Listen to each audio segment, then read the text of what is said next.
तेलंगाना के मुख्यमंत्री रेवंत रेड्डी ने केंद्र की बीजेपी सरकार पर दक्षिण भारत के राज्यों के साथ भेदभाव का आरोप लगाया। रेवंत रेड्डी का आरोप पूरी तरह तथ्यों पर आधारित है। मजे की बात यह कि पूरे लोकसभा चुनाव कैंपेन 2024 के दौरान न प्रधानमंत्री न अमित शाह ने इस पर रेवंत रेड्डी के सवालों का जवाब दिया।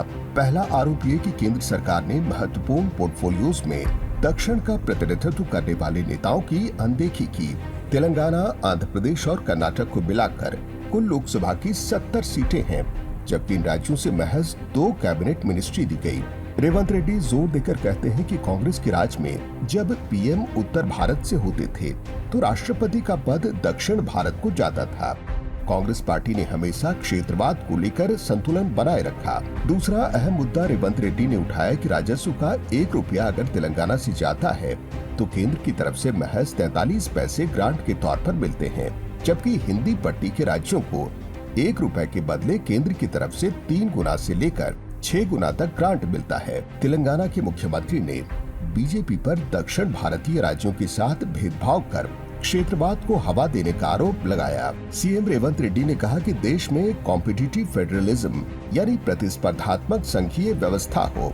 उत्पादकता के लिहाज से राज्यों को ग्रांट और अन्य सहूलियतें केंद्र की तरफ से मिलनी चाहिए।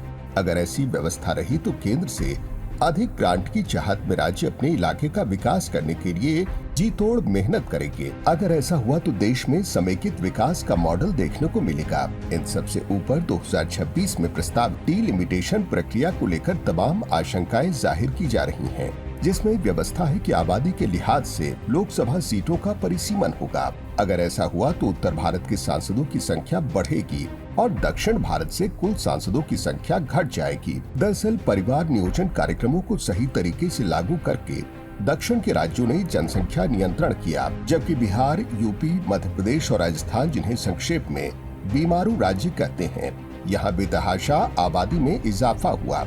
आने वाले वक्त में डिलिमिटेशन बड़ा मुद्दा बनने वाला है।